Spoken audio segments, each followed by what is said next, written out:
Welcome back, y'all. It's your boy Hicks. I'm back with another video. Today. What's it called? We're gonna be reacting to Killer Kid. Oh, Killer Kids. Kids. I didn't even know it was kids. React to life sentences, man. Hey, man. Y'all, I just wanted to apologize, man. I know it's been a couple days since I posted and all that, you know what I'm saying? But we're back to regular schedule program and all that. Oh, I was gonna let y'all know. I am going out to Cali and all that for a couple days, you know, for Friday, Saturday, and I will be back on Sunday. So you guys will be getting a regular schedule program on Sunday and on Monday, okay? Like, my fault, y'all, you know what I'm saying? I know y'all fucking with me, y'all rocking with me, but you know, at the same time, sometimes I just gotta take a break. But you know, I'm not gonna take a break from y'all this time, okay? So I got y'all, man. But besides the point, make sure you guys go like, subscribe, and also make sure you guys go turn on the post notifications so you guys get notified every single time I post. And also make sure you guys go follow my socials down below, man. Go follow my Insta and go follow my TikTok, man. But hey, we're gonna get on to this reaction. Let's get it. Evil can never be rehabilitated. Well, it is now up to a judge to decide the fate of a Port St. Lucie man who killed his parents with a hammer back in 2011, then threw a party with their bodies still inside the home. Yo, you threw a party still? Crazy. That's crazy. That's crazy. All right, we got some court consequences, man. Court consequences, man. Come on now. This is the case of Jeremiah King, a 16-year-old who was involved in the murder of an Albuquerque man, Stephen Gurecki, in his driveway in 2015.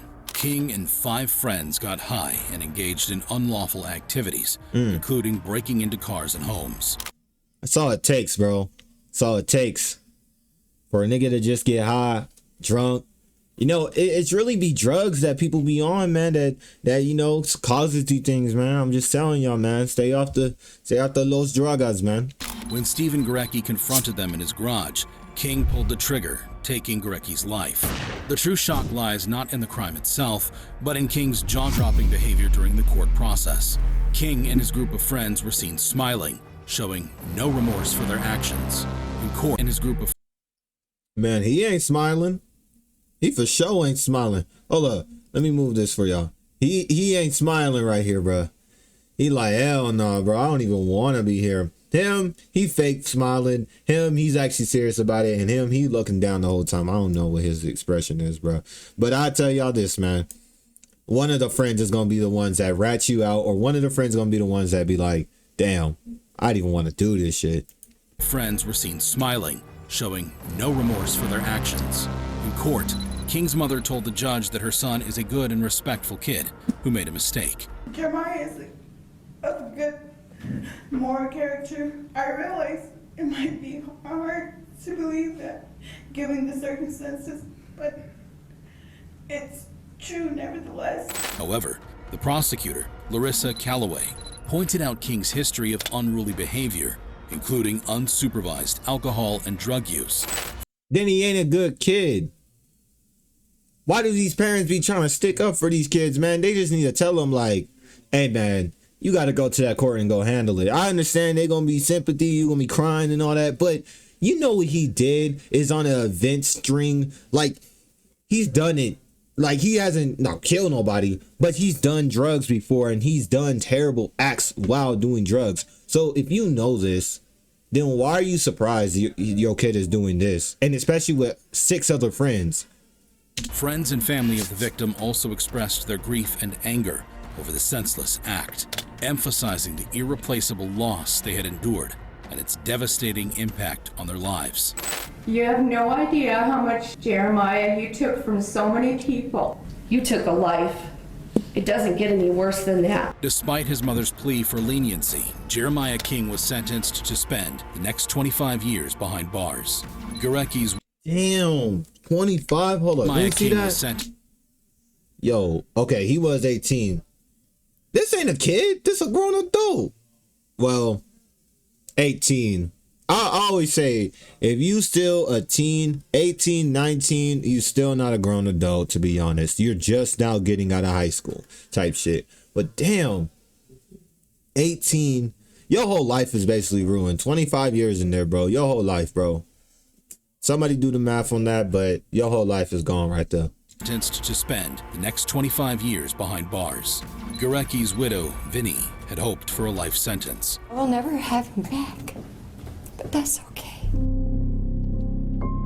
King's plea deal led to the 25-year sentence with the possibility of release by age 40 if he showed good behavior. The judge gave King the harshest punishment allowed by the plea agreement. The judge pointed out that even though King apologized to the victim's family in court, it didn't seem like he truly regretted his actions. I can't do much but say sorry. I could prove it by doing good while I'm in prison. As for the 5 other teens who were part of the chaotic night, they admitted to less severe offenses. They are now waiting for their sentences. And evil can never be rehabilitated. However, Jeremiah King wasn't the first person to act uninterested in court. There's the case of Philip Chisholm. On October 22, 2013, a horrifying incident unfolded involving 14-year-old Philip Chisholm, a 9th grader, and his 24-year-old school math teacher, Colleen Ritzer. Colleen Ritzer was known for her dedication to her students, and on that day, she asked Chisholm to stay after school for additional lessons. However, this act of kindness took a chilling turn. Some teenagers do stupid things like skipping classes, smoking weed, or stealing candy, but not Chisholm. Chisholm came to school prepared with a knife, a change of clothes, and gloves. He followed Colleen into a restroom where he took her life. His brutality didn't stop there. Chisholm robbed, assaulted, and abused her. Afterwards, he disposed of her lifeless body by placing it in a garbage bin. Yo, this is a kid. This dude is in literally high school.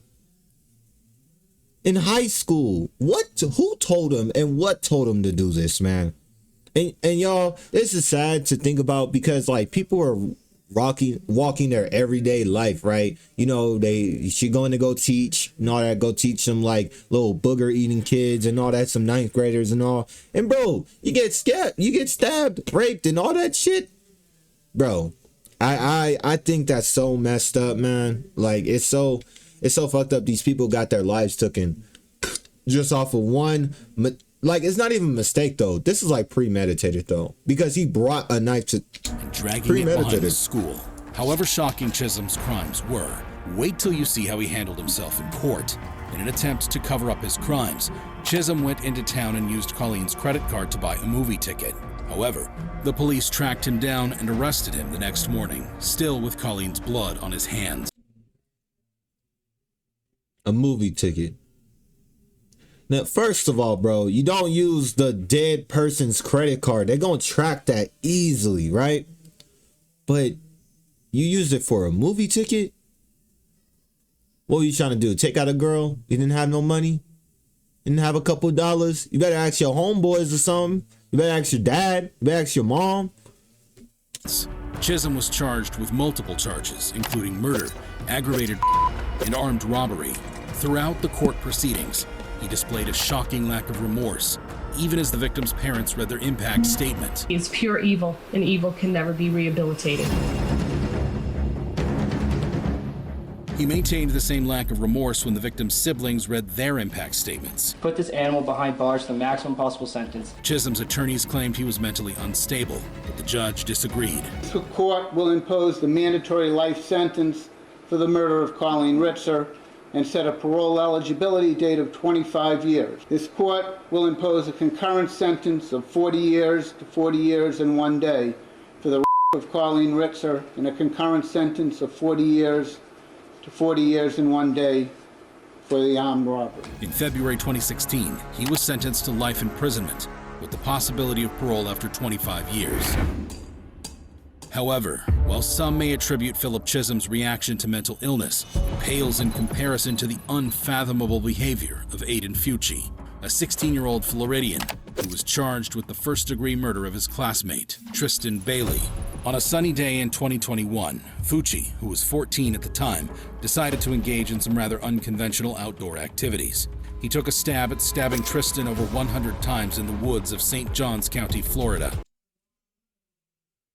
You only need look, I'm not advocating for any of these murderers or anything, but you only need 5 stabs to really get somebody, right?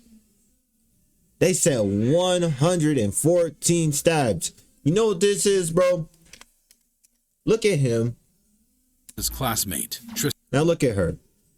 Cheerleader, probably in the classroom with the nice looking guy. He probably shot his shot one time. She said, "Ill, fuck that nigga," and all that, you know, in they terms and shit.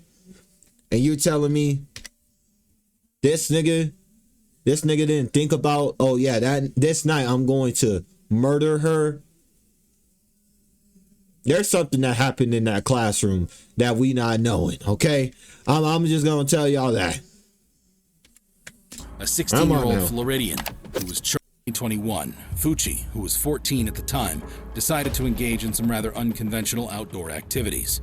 He took a stab at stabbing Tristan over 100 times in the woods of St. Johns County, Florida. If you thought Fucci's crimes were reprehensible, brace yourself for his shocking conduct after he was arrested. We're having fun in a cop car. Yep. Tristan. What's up, guys?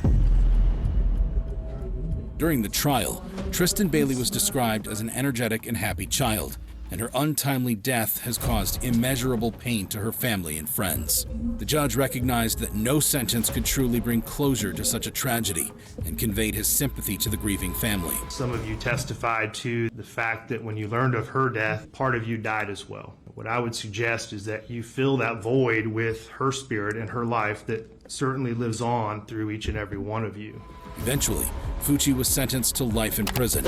Although he has a right to appeal, even the judge couldn't hide his skepticism about Fucci's potential for rehabilitation.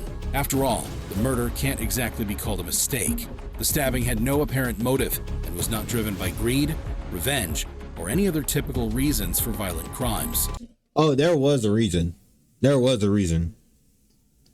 Well, wait, was she walking with him? Let me just...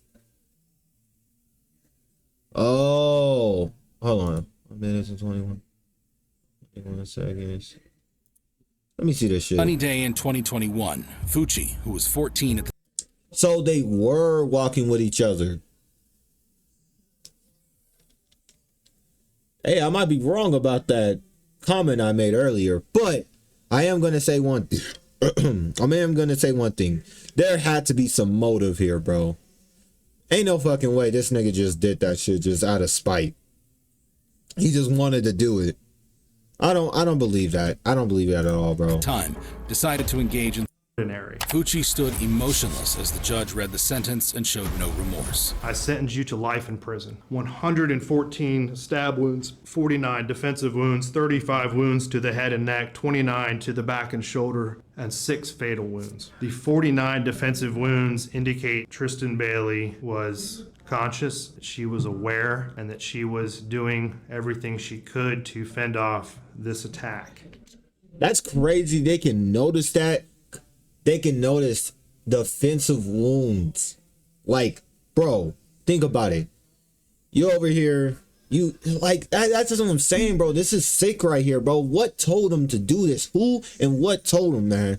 She suffered a painful, horrifying death from someone that she trusted. He is now serving his sentence in prison. Well, it is now up to a judge to decide the fate of a Port St. Lucie man who killed his parents with a hammer back in 2011, then threw a party with their bodies still inside the home. However, Aiden Fucci isn't alone in his courtroom actions.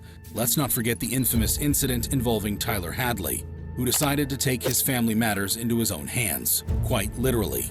On July 16th, 2011, in Port St. Lucie, Florida, 17-year-old Tyler Hadley brutally attacked his parents, Blake Hadley and Mary Jo Hadley, with a hammer while they were at home, leading to their untimely deaths.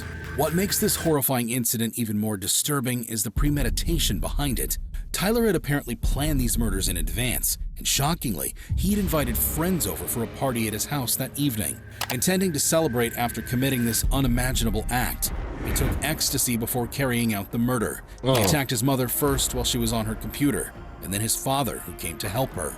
He hid their bodies in the bedroom and cleaned up the mess. He didn't seem to care about what he had done and used his parents' credit cards to pay for the party. He even told some of his friends about the murders, and one of them, Michael Mandel, saw the bodies but didn't call the cops right away. Instead, he hung out with Tyler and took a selfie with him before finally reporting him. After he told me, I didn't believe him because he's been my best friend forever. I would never suspect anything like this. And I was looking around. He told me if I look at enough, I can see signs. I looked on the floor, I could see signs of blood. And that's when I went around back and looked in his parents' bedroom. Tyler had a history of drug use, crime, and behavior problems. His parents, in a commendable display. That's just sad, bro. And then use their card for your party, nigga. That's sad. Like, that's so terrible, bro. Oh, man. And then the friend is like, all right, I'm going to take a selfie with him before I snitch on his ass. You know, W friend right there, bro. Because no friend is just going to be there. Because think about it. If the friend went on with it, that nigga would have been an accomplice. And he know what he was doing. He know he had to go snitch. Because he know he was going to get in trouble. Because the second person to go in that house after that happened, like, bro, you could be looked at as an accomplice like any day. Thank God he reported him, bro. W friend, my nigga. And L nigga right there, bro. Because, bro, you literally took ecstasy. You murdered your mom first. Then get out your dad. And use a hammer too, bro. Like, come on, man. Display of parental love. Come on, dog. Tried to help him by sending him to rehab. Clearly, Tyler wasn't a fan of this plan, which was why he killed them. Just when you thought Tyler could... Wait. For what? Wait. What? Hold on, my fault, y'all. I'm missing the whole story. Oh! Hold on. Oh, no. Okay, let me just read this. He first got drunk at the age of 12. Used to break things in people's yards, break windows, deface public bathrooms with Sharpies, and take people's Christmas lights. Shoe paint people's cars. 12, y'all. 12. And this is... Look, man, he had both parents in the household. People will die for both parents in the household. I don't know what was going on in the household, but I'll tell you this. People will die for both parents in the household. And you're telling me that, nigga, you did all this extra shit? Your problems. His parents, in a commendable display of parental love, tried to help him by sending him to rehab. Clearly, Tyler wasn't a fan of this plan, which was why he killed them. Just when you thought Tyler couldn't sink any lower, his behavior in the courtroom will leave you stunned. Tyler was emotionless and defiant in court. Although he was not handed the death penalty because he was a minor, he still got life in prison without parole. It is hereby the judgment and sentence of the court that as to both counts 1 and 2, the defendant be sentenced to life without the possibility of parole. However, his sentence was changed in 2016 because of a new law for juvenile murderers. Before he was given a new sentence, Tyler appeared remorseful and even apologized for his crime. I apologize and make amends for the horrible acts I've done and I committed. But his family members quashed any hopes of him getting a lesser sentence when they pleaded with the judge to hand him the maximum sentence. Get the maximum penalty possible, which I understand is life in prison without parole. Damn. Not even your own family wants you out, bro. And you see what I'm saying? You do these dumbass acts and you think, oh, like, I'm gonna get away with this. I never understand some murderers, right? Obviously, there's a Zodiac killer. He never got traced. He never got traced back to where he was, right? But it's these kids, right, that do the murders thinking that they gonna get away with this. No, bro, you're doing a whole criminal offense, bro. Like, you doing something that is unimaginable, bro. It's unimaginable. And then thinking about this, it's like, it's unimaginable when you got your whole family right there telling you that, no, he needs to take the whole maximum everything. Nah, no plea, no nothing. No parole, no nothing. Just, you go in the slammer, nigga. In 2018, he got life in prison again, even though he tried apologizing. Tyler Hadley is now serving his life sentence at the Okeechobee Correctional Institution. However, while this action could be dismissed as an effect of drugs, the same can't be said for the case of Martise Fuller. At 15, Fuller was charged with murder after he broke into his ex-girlfriend's house in Kenosha County, Wisconsin, armed with a handgun. Inside, he fatally shot his ex-girlfriend in her bedroom as she peacefully listened to music. Her mother, alerted by the gunshots, bravely confronted Fuller, and he shot her too. Luckily, she survived. While the crimes committed by Fuller were abhorrent, his courtroom conduct will leave you speechless. Throughout the trial, Fuller claimed he was innocent of the charges and displayed little emotion. Although Fuller pleaded not guilty, the jury did not agree. He was found guilty on 3 counts, including first-degree intentional homicide. We, the jury, find the defendant guilty of first-degree intentional homicide. At his sentencing, Fuller remembered that he was human and displayed some emotion in the courtroom. Perhaps it's the gravity of his situation finally dawning on him. He goes on to deliver a statement through his attorney, insisting that he's innocent, but expressing apologies to the family for the agony they've endured and the tragic loss of his ex-girlfriend, Kaylee. Despite the hatred that is against me, I still am sorry. But I have to continue to stand innocent because I am. The judge, however, remained unconvinced of Fuller's potential for rehabilitation. I don't have any ability to trust that you will never commit these acts. You are a very dangerous and a damaged human being. Consequently, Fuller was sentenced to life imprisonment without the possibility of parole. Despite the severity of his punishment, Fuller appeared largely unaffected by the weight of his actions. If you thought these reactions were shocking, you'd be amazed at this video of people who killed their own family, reacting to death or life sentences. Hey, bro. Let's just say this, man. As my viewers and all that, make sure you guys do not kill nobody, okay? All right, we gonna make sure I say that right now, okay? Don't do anything that's gonna F up your life, okay? Because, to be honest, look, I am chilling in my own life. You know what I'm saying? I am chilling. I don't want to be doing any of that shit. None to my parents, none to the people I love, none to my friends, none to my ex-girlfriends. Like, bro, give it up. Why are you even trying to shoot your ex-girlfriend? And then you shoot the mom and you didn't finish the job? You lost, buddy. You lost. And then and you crying, trying to show sympathy for you and all that. Like, I'll be honest, bro. Not even my own family should feel sympathy for, like, not even somebody's own family should feel sympathy for this. Because this is the thing. Oh, he was a nice boy. Before that, before he shot somebody unintentionally. Crazy, bro. Yeah, man. Look, y'all, you know, like I said, you know, hey, these are courtroom consequences and all that, you know what I'm saying? Like, I actually like these. I know you guys fuck with them and shit. But, hey, man, I appreciate everybody that tuned in to the video. I appreciate everybody that, you know, with the constant likes, constant subscriptions and all that. And also, you know what I'm saying? I appreciate everybody that's been following the Instagram and all that, you know what I'm saying? You guys are, you know, my number one peoples, number one supporters and all that, man. So, yeah, y'all make sure. Oh, I got something in my eye, y'all. I was having... Something was flying in my eye. But hey, man, I appreciate everybody that tuned in and all that. And I'll see you on the next one. Peace out.